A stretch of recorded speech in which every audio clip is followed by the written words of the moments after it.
The Environmental Protection Agency has repealed its own landmark Obama-era assessment that greenhouse gases threaten public health and welfare.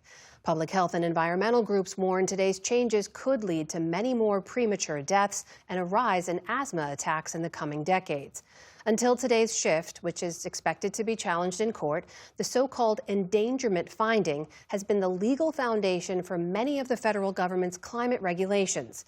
William Brangham has more, and it's part of our ongoing series, Tipping Point.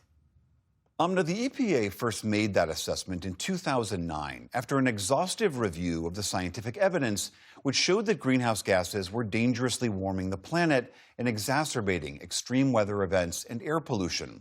Under the Clean Air Act, that meant the EPA was then obligated to regulate that pollution.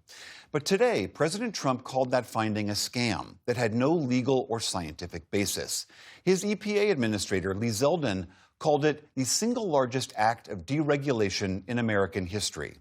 The 2009 Obama EPA endangerment finding is now eliminated. This action will save American taxpayers over $1.3 trillion. What that means is lower prices, more choices, and an end of heavy-handed climate policies. Environmental advocates warned that this would worsen public health and deal a major blow to any attempts by the U.S. to lessen the impacts of climate change. For more on today's announcement, we are joined now by Maxine Joselo. She's a climate reporter for the New York Times. Maxine, thank you so much for being here. This original finding came out of a Supreme Court ruling, Massachusetts versus the EPA, which said, yes, you can consider carbon pollution a pollutant, but you have to prove that it's detrimental to human health, which the Obama administration did. Since that time, how has the endangerment finding been used by the federal government? That's exactly right. And the endangerment finding did not, in and of itself, set any new climate regulations, but it formed the legal and scientific basis for those regulations. And in particular, the Obama EPA used it as the justification to set the first limits ever on greenhouse gas emissions from cars, trucks, and eventually from power plants that burn coal or natural gas to make electricity. And in the intervening years, there's been a back and forth between Democratic, Republican administrations, a weakening and a strengthening of those rules, but they've remained in effect and as that litigation has played out. So now with that endangerment finding gone, what happens now? So today, EPA said that not only were they repealing the endangerment finding, but they also said they were immediately repealing all greenhouse gas limits on cars and trucks. So that's already happened. And then in the coming months, EPA said it plans to repeal additional limits on greenhouse gases from power plants and other sources as well.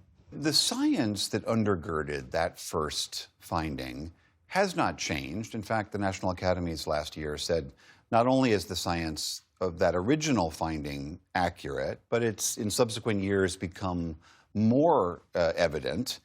How does the administration justify this current move? So Lee Zeldin, the EPA administrator, said that the Obama administration in 2009, when it issued the endangerment finding, used more dire predictions of how much the planet would warm than it actually would. And in some ways, that is true. In 2009, the Obama administration cited some extreme projections of warming that are no longer as likely to happen because the world has taken some climate action, some efforts to reduce emissions and improve the deployment of renewable energy. That being said, the science was unequivocal in 2009 that greenhouse gases were causing climate change, and that was unleashing more frequent and severe heat waves, floods, other extreme weather events. And in the past 16 years, the science has only grown more unequivocal, not less. The Zeldin also said that this was about saving money. I mean, we know that the White House is concerned, that voters are concerned about energy prices right now. But he and the president both said that this would really make prices for things cheaper, specifically like cars getting $3,000 cheaper. Does your reporting show that there's evidence for that? Have these regulations cost Americans, and will getting rid of them make things cheaper? Great question. Affordability is obviously a big concern for voters and a big topic for both political parties right now. And we saw Caroline Leavitt, the White House press secretary, in the briefing this week also claim that this action would save about $2,400 off the cost of a new car for the average consumer. And Lee Zeldin and President Trump both repeated that figure today. The experts that I talked to, though, I had them go back and review the EPA's proposed rule and the math and the calculations that the agency did in that proposal. And they said that the agency relied on some false and misleading assumptions to reach that $2,400 figure. So one thing that they assumed was that gas prices would be lower in the future, but they didn't explain why they thought that. And they also didn't account for really rapidly declining costs of batteries used in electric vehicles. And those are just two examples. The experts I talked to went on and on. And they also said that it's not just about the total cost of ownership of a new vehicle. It's also about the fuel cost. And more efficient vehicles save you money on gas because you're filling up less often. Right, over the long run. This move comes as the evidence of a warming planet just grows. 2025 was, I think, the third hottest year on record, surpassed only by 2024 and 2023. What do environmental advocates say will be the likely result of this move? They say this is going to essentially take the U.S. out of the fight to combat climate change at a time when, as you said, the impacts are only growing more clear, from the wildfires in Los Angeles last year to the flooding in Texas that claimed dozens of lives.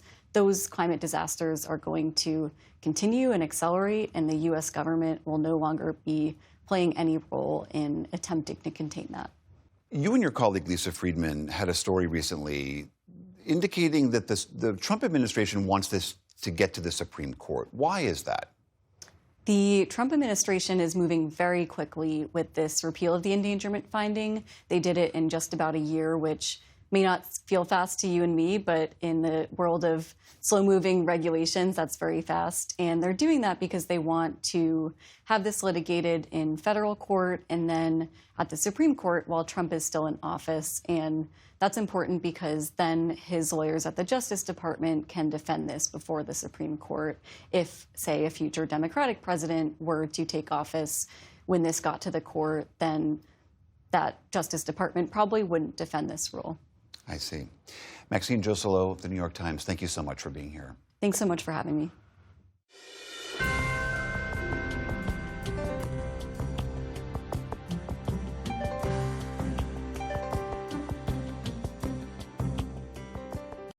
Support journalism you trust. Support PBS News.